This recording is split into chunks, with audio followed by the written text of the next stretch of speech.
Good morning. My name is Richard Turner, United States Navy retired. I am the chairman of the Wayland Public Ceremonies Committee.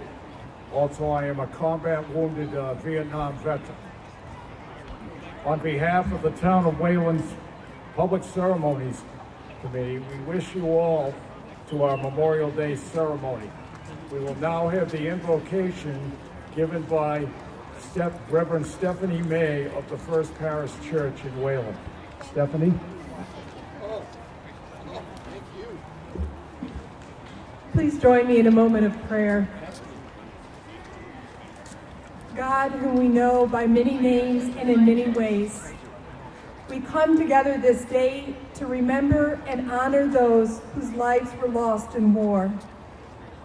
As community leaders and servants, family, friends, and neighbors, we gather to recognize those who risked all in service of others, in support of country, and in commitment to deeply held values. We pray also for all those who serve today in active military and reserves and police and fire and in government leadership. May all those who work toward our shared good be blessed with safety and with wisdom. In this time today, may our presence be our witness of our gratitude. So may it be. Amen. Amen. Thank you very much, Stephanie. It is my pleasure to introduce Mr. Douglas Levine, Vice Chairman of the Board of Selectmen. Douglas?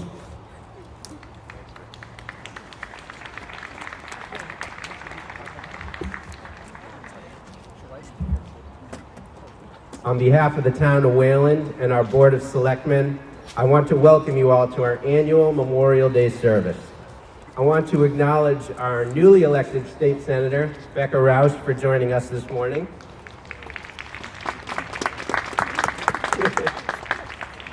Today, our community honors our veterans with several ceremonies throughout town.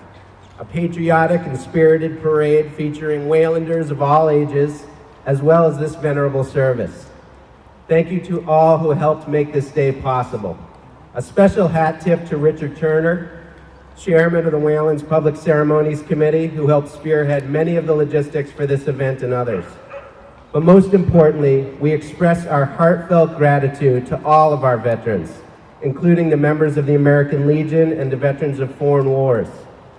How fortunate all of us are to live in the United States, where too often we take for granted the many freedoms afforded to us by our Constitution and our Bill of Rights, and especially those who ensure that those freedoms will endure. We owe an extraordinary debt to the selfless service and sacrifice of the hundreds and thousands of men and women in uniform who throughout America's long history have defended the rights enshrined in our founding documents. At the Massachusetts State House, much of the artwork pays homage to courageous service members from our Commonwealth. For example, Massachusetts 6th Regiment was the first body of troops to respond to President Lincoln's call for volunteers at the outset of the Civil War on April 15, 1861, and went on to volunteer to serve 2 more times throughout the war. Another striking mural portrayed the position of color bearer, which was both the proudest and most dangerous a soldier could hold. The flag at the front served as a beacon for both the soldiers behind and warned of the enemy ahead. Proudly declaring the strength of the Union, those charged with the position were responsible to never let the flag fall. Many who carried the colors gave up their lives doing so, and when one fell, another swiftly took it up. During the Battle of Fredericksburg, Virginia, 5 brave men from the 21st Massachusetts Volunteer Infantry took the position of color bearer, holding on to the flag through mortal injury until another could take the post. All of our servicemen and women hold and protect America's sacred freedoms, which continue to serve as a beacon for the rest of the world. No matter where they serve, they often confront ominous threats to help ensure our world is a more just and democratic place in which we may all thrive. We thank you for your commitment and sacrifice for such a noble cause. Thank you.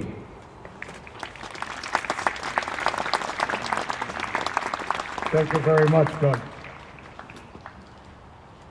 It's my pleasure to introduce Rebecca L. Roche, State Senator.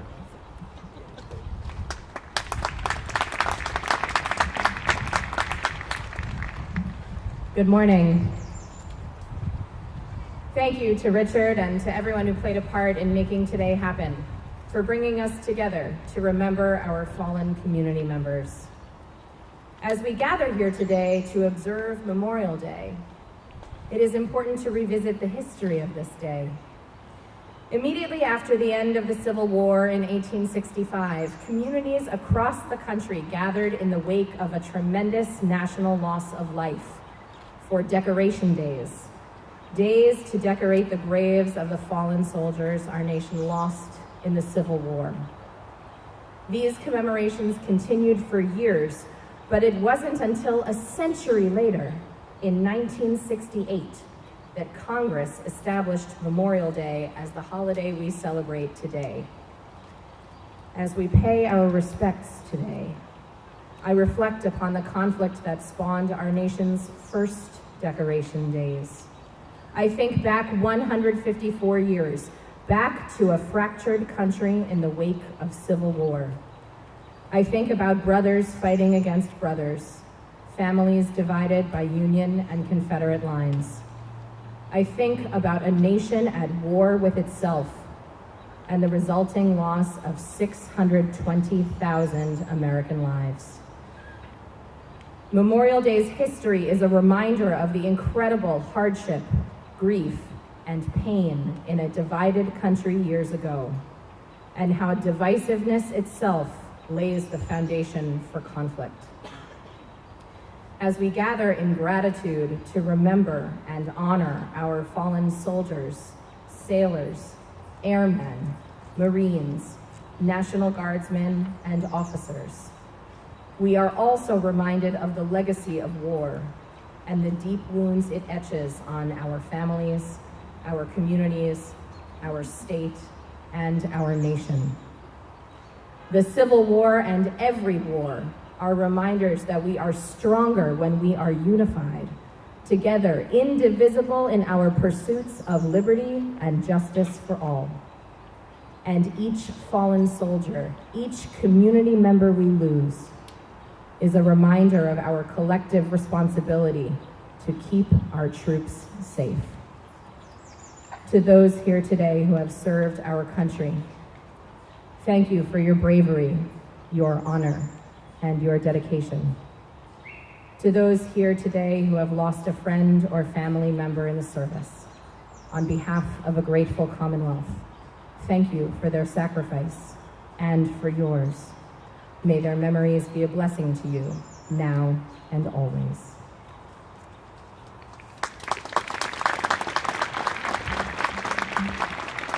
Thank you very much, Senator. We will now have the Gettysburg Address given by Wayland High School student Cass Roche.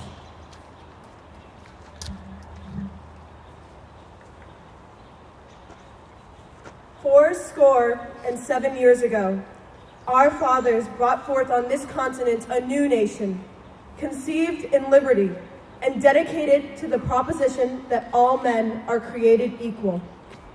Now, we are engaged in a great civil war, testing whether that nation, or any nation so conceived and so dedicated, can long endure.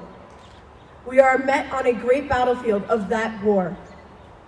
We have come to dedicate a portion of that field as a final resting place for those who here gave their lives that that nation might live. It is altogether fitting and proper that we should do this. But, in a larger sense, we cannot dedicate, we cannot consecrate, we cannot hallow this ground. The brave men, living and dead, who struggled here, have consecrated it, far above our poor power to add or detract. The world will little note nor long remember what we say here, but it can never forget what they did here. It is for us the living, rather, to be dedicated here to the unfinished work which they who fought here have thus far so nobly advanced.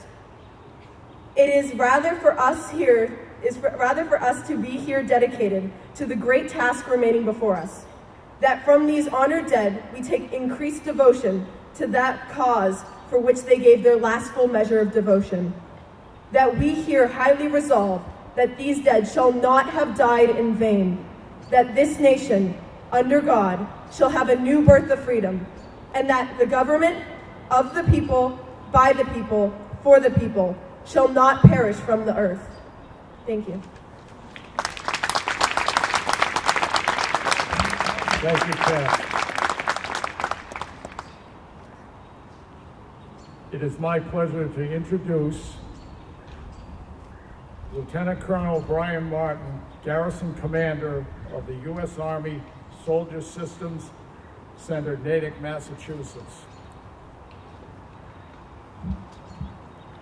Lieutenant Colonel Martin assumed command of the U.S. Army Natick Soldier Systems Command on July the 6th, 2017.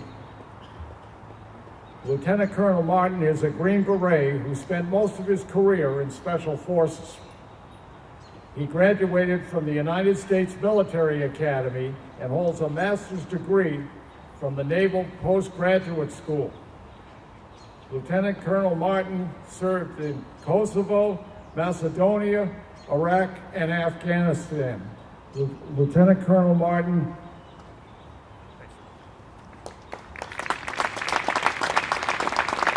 Thank you, Mr. Turner. So I just want to say what a great job as you were just reciting some of the best words on what makes America America. Classmates of mine from the junior high school class years and years ago were filling my head as Mr. Banks made us all memorize that because he said one day you'll know exactly what that means, and that's definitely come true in the course of my career. All right, so Commonwealth Senator Rebecca Rausch, Wayland Selectmen and Selectwomen, Reverend, distinguished veterans and honored guests, it is a pleasure and an honor to be here. Thank you for taking time to honor and remember those who gave all in the service of this great country. And at this time and place, to pay special tribute to Wayland's war dead. There's no place I'd rather be today than here with you. It's an honor to be here with you as we all remember. Up front, I'd like to thank George Bernard for facilitating my knowledge of your town and the sacrifices of your fallen. Thanks, George. Special thanks to the Public Ceremonies Committee, whose dynamic efforts made this terrific event possible, as well as the Wayland Scouts. And it was awesome to walk behind you guys and the Girl Scouts just behind the band. Great job. Color Bearers, great job holding up the national colors and your troop and pack colors. Thank you to the musicians from the high school and the middle school, the town fire and police departments, and the Patriots of American Legion Post 133. Most importantly, thank you all for taking the time to come here today to honor and remember our fallen. As you know, if you can't tell from the accent, I did not grow up in Wayland, nor do I claim to be a Massachusetts as my birth state. When I found out I was taking command of the garrison at the Natick Soldier Systems Center, one of my family's chief concerns was what would it be like to live away from a large military population. Prior to moving here, the previous 3 Memorial Days were spent with thousands of other Americans at Arlington National Cemetery. And I wondered if we were moving to a place that remembered our deceased brothers and sisters in a similar manner. Like veterans from all our wars, cold and hot, this particular holiday is personal. After nearly 18 years of war, I know the difference between being a veteran and being remembered on Memorial Day is often a game of inches and luck, as the fog and friction of war waylay the best of plans, abrogate the finest equipment, and lay elementary the finest training a nation can offer its warriors. And since we train as we fight, even our schooling and exercises are not for the meek of heart, not for the meek or tame of heart, with good men and women lost every year preparing for battles yet to come. After 2 years as a neighbor to your south, I know this part of the country, and Wayland in particular, knows the cost of our liberty and does not forget those who paid in full. And I was reminded of that walking down your main street today. What a great turnout. It is absolutely phenomenal. I remain awed by the sense of accomplishment, of acknowledgement, and remembrance the Commonwealth shows her dead. Looking up at any number of road intersections I pass on the way to work every day and seeing the names of those fallen in defense of our country, I know that the patriotism and selfless service acknowledged by these very visible memorials are indicative of a people who are proud of those they sent off to battle and who are grateful for the sacrifices their dead families made and continue to make every day. No one knows that sacrifice more than our Gold Star families, and if there are any gathered here today, please stand up and be recognized.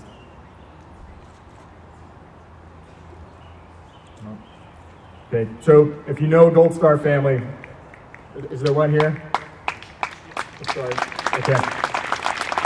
So please allow me to extend my utmost appreciation to you on behalf of all gathered here today, and thank you for your continued service to your communities.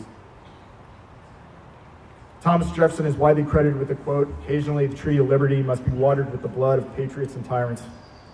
Wayland has watered that tree since it was a little seedling. Preceding the birth of our country, when Wayland was still part of the Puritan village called Sudbury, and then eventually East Sudbury, English soldiers and local militiamen fought alongside allied Native American warriors against warring tribes. Settlements on the shores of the Sudbury River paid a dear price during the King Philip's War. The King Philip's War still has the honors distinction of having the largest per capita loss of life, Native American and English colonists, as any war we've participated in. It's over 20 times the per capita loss of life as our Civil War, which ranked second in severity using this measure. And it's one of the shortest conflicts our people have ever fought. So think about the absolute cruelty man showed fellow man just within 10 miles of where we stand today. Men from now Wayland, then the eastern part of Sudbury, fell in combat alongside other militiamen from Concord and other towns east of the Sudbury River, responding to an attack on 21 April 1676 that fell just short of eliminating the English footprint on the west side of the river. 100 years later, Wayland was part of the birth pains of our nation. On April 19, 1775, the Eastern Parish of Sudbury sent 115 men to Lexington and Concord. 2 men from the combined Western and Eastern Sudbury forces died that day, to include an 80-year-old. Think about it back then, 80's old now. 80 back then was ancient. An 80-year-old who felt it was his duty to join his fellow men-at-arms. Answering that same call to duty, nearly every adult male living in the Eastern Parish of Sudbury served in the American Revolutionary War, fighting in places revered in our history: Bunker Hill, Ticonderoga, Saratoga, and White Plains.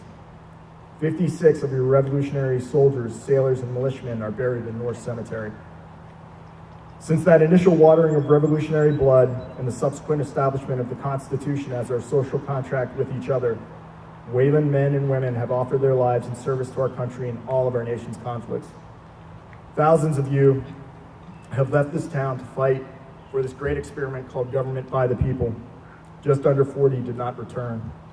71 men from Wayland served in the Union Army, and a dozen of them carried their devotion to the grave. American doughboys, 108 of them from Wayland, fought in 13 campaigns during America's first major conflict on European soil. By World War I's end, the U.S. suffered more than 300,000 casualties, and that's wounded and missing, including nearly 120,000 deaths in a conflict that proved far more devastating to Europe. 4 of those fallen were from Wayland. When fascism and intolerance threatened Western democracy, America again took up arms. Wayland did not shirk its duty. It mobilized around 475 of its citizens, with men now joined by members of the Women's Auxiliary Corps, served in what became known as World War II. 16 made the ultimate sacrifice for their country, and several of those Wayland Gold Star families sent multiple sons off to war. This, our greatest generation, truly served the world from evil. And for you young folks, they're slipping away more and more. Take the time to talk to a World War II vet before they're all gone. In late June of 1950, 75,000 soldiers from the North Korean People's Army invaded their kinsmen to the south, triggering a grueling 3-year struggle against hostile communist forces. The massive manpower requirements of the Korean conflict again brought conscription and heavy mobilization. Almost 1.8 million Americans served in the war, and more than 36,500 died. Massachusetts again answered the nation's call, 134 men from Wayland served during the war, and 2 of them rendered the ultimate sacrifice.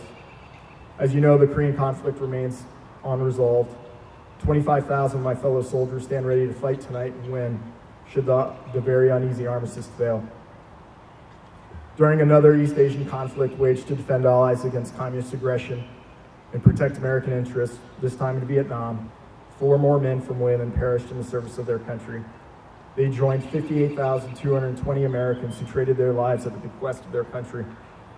3 among us today: Purple Heart recipient Richard Turner, U.S. Navy retired, Distinguished Flying Cross recipient twice over, United States Air Force veteran Michael Patterson, and Bronze Star with Oakley Cluster recipient U.S. Army retired Kevin Clark know firsthand the horrors of that war.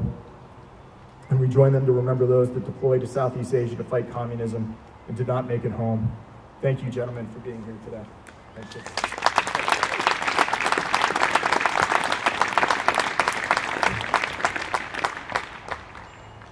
Our nation fought to defend our national interests in small actions, relatively unknown to most citizens.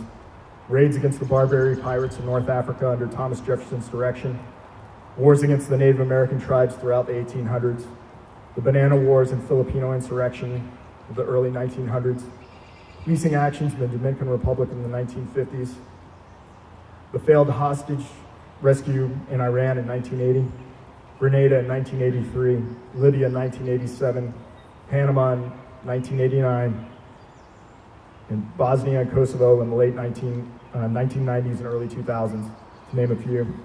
We fought in actions every American school child should recognize: our Revolutionary War, the War of 1812, the Mexican-American War, our Civil War, the Spanish-American War, World War I, World War II, the Korean War, Vietnam, the Gulf War, and yes, even during the Cold War. Each time our nation deploys its fist to defend our national interests, it comes at a cost to a family.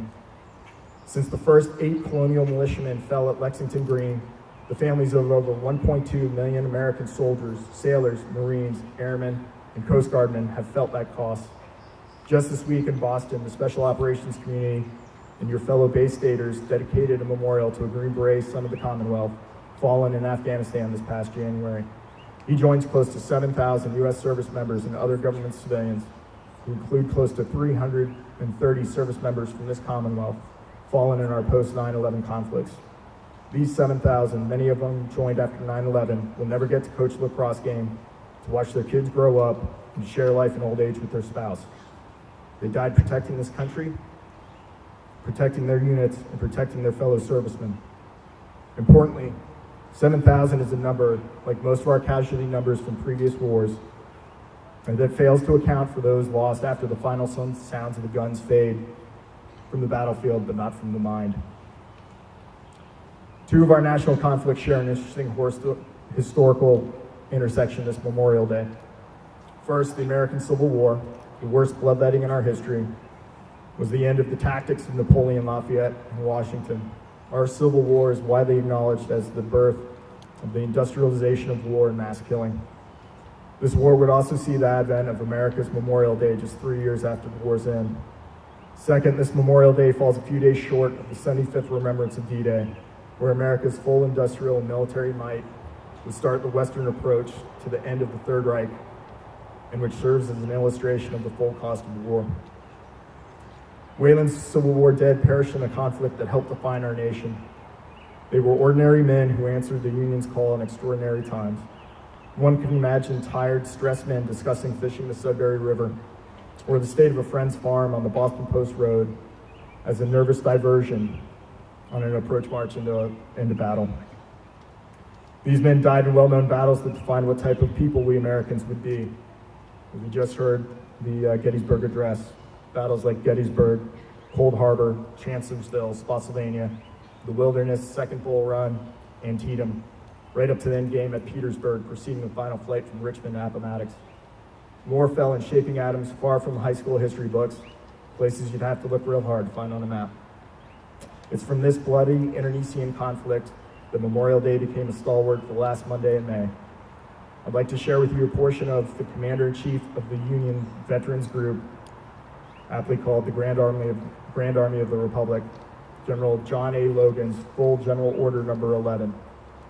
In his order establishing Decoration Day on 30 May, he admonished the country to cherish tenderly the memory of our heroic dead by strewing with flowers or decorating the graves of comrades who died in defense of their country.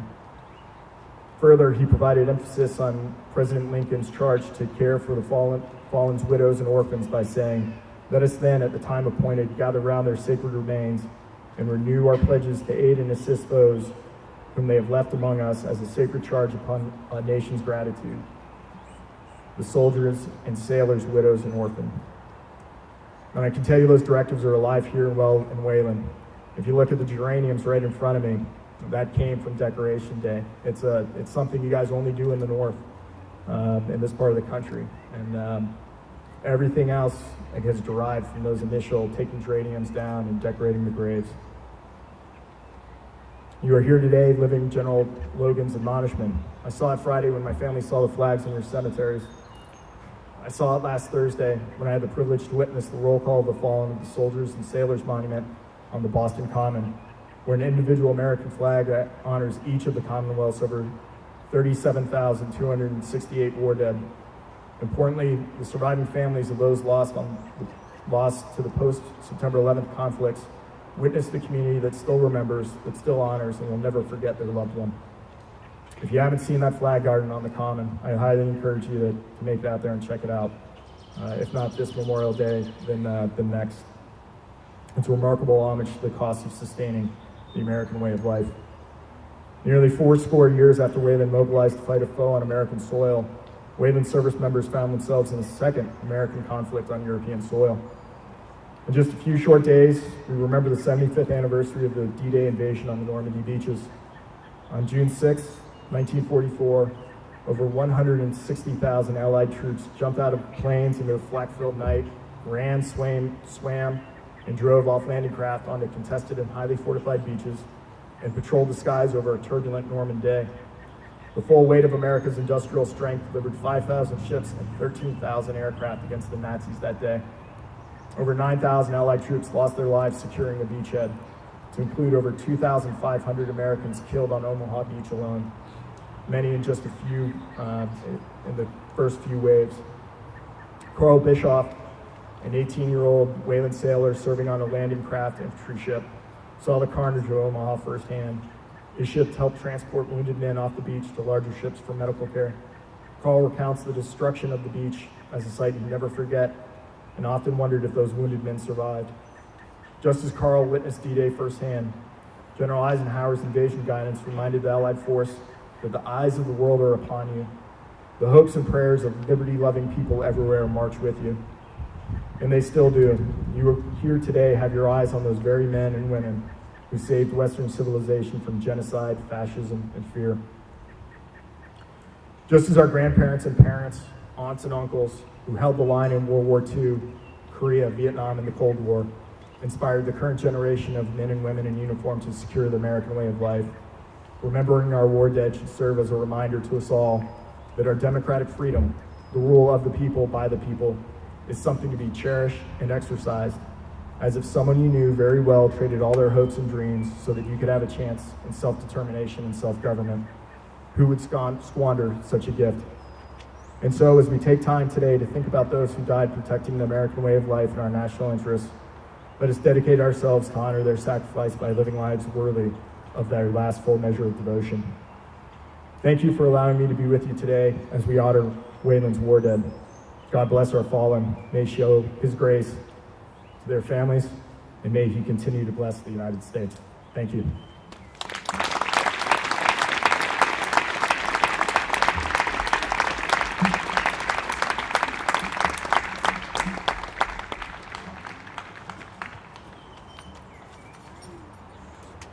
Thank you very much. Great speech.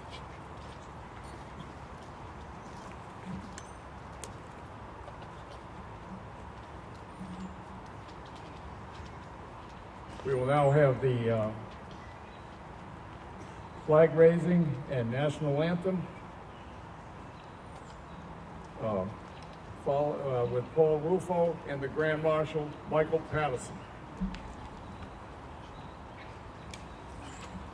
followed by echo taps and a gun salute.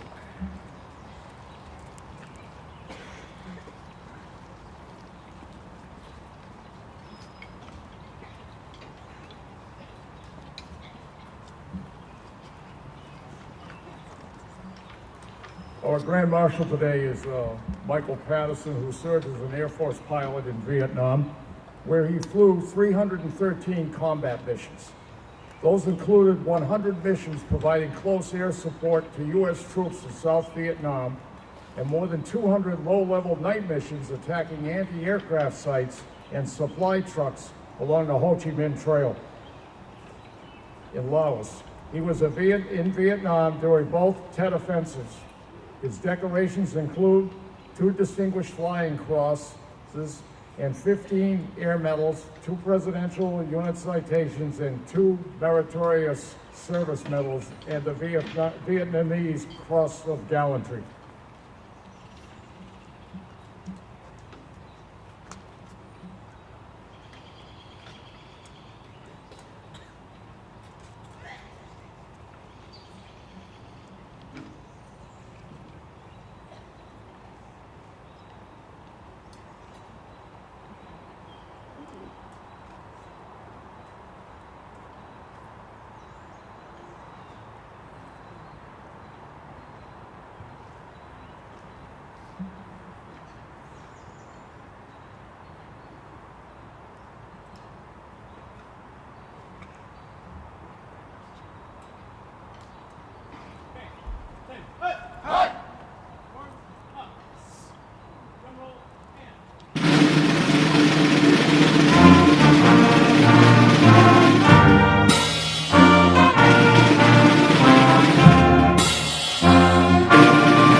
The Public Ceremonies Committee wishes to extend their appreciations and thank you to all the families, members who are serving in our armed forces on reserve and active duty at home or abroad.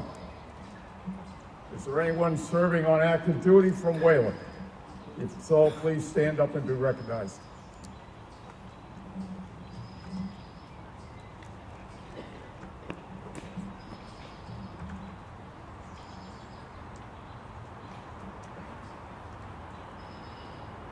We will now have a patriotic music by the Wayland High School Band.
Is Michelle Galickia here? Would all the Girl Scout leaders please come forward?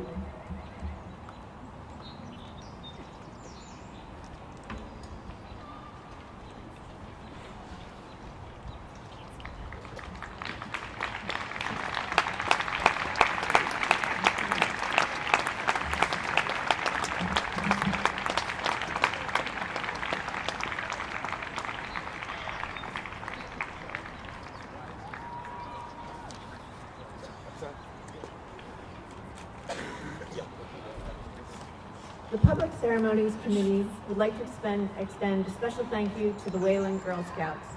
Each year, the Scouts mark the graves of our soldiers, planting roughly 1,400 flags throughout the town of Wayland.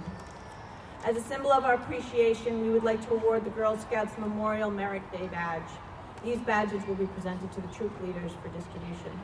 We would also like to extend a special thank you to the troop leaders who coordinate and supervise the installation each year. Thank you.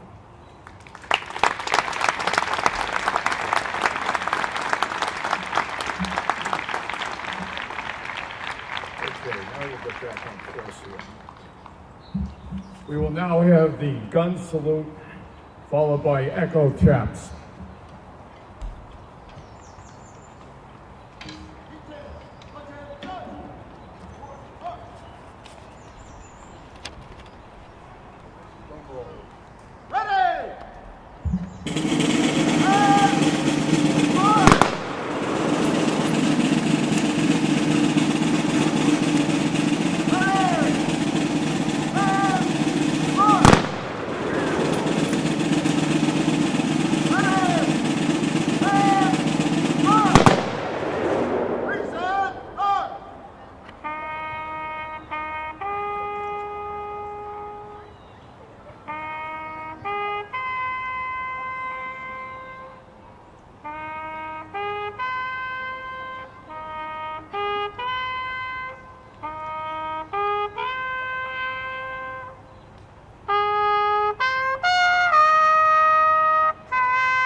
Before we close, I would like to make the following announcement concerning the Veterans Memorial Freedom Prize.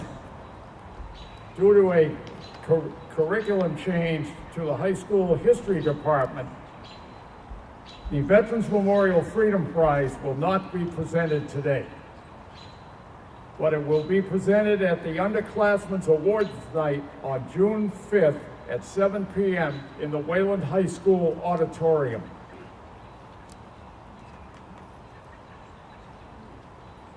We will now have the benediction given by Reverend Stephanie May, First Parish Church, Wayland, Mass.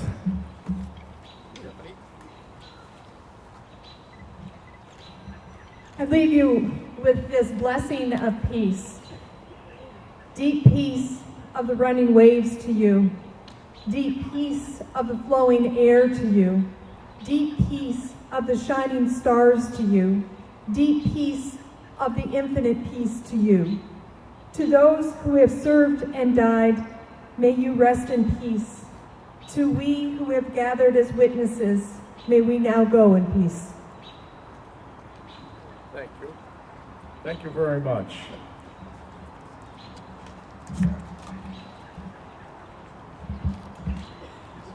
Thank you all for coming. I'd like to thank the following agencies and departments within the town of Wayland and committees.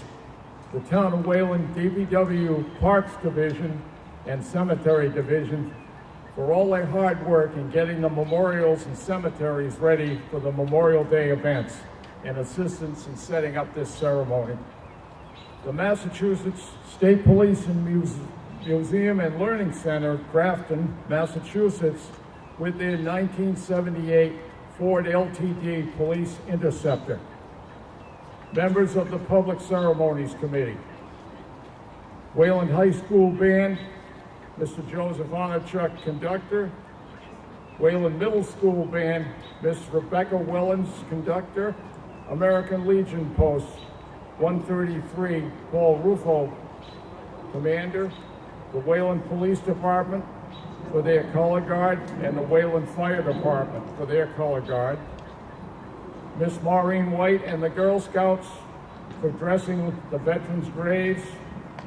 Cass Ross for her beautiful rendition of the Gettysburg Address.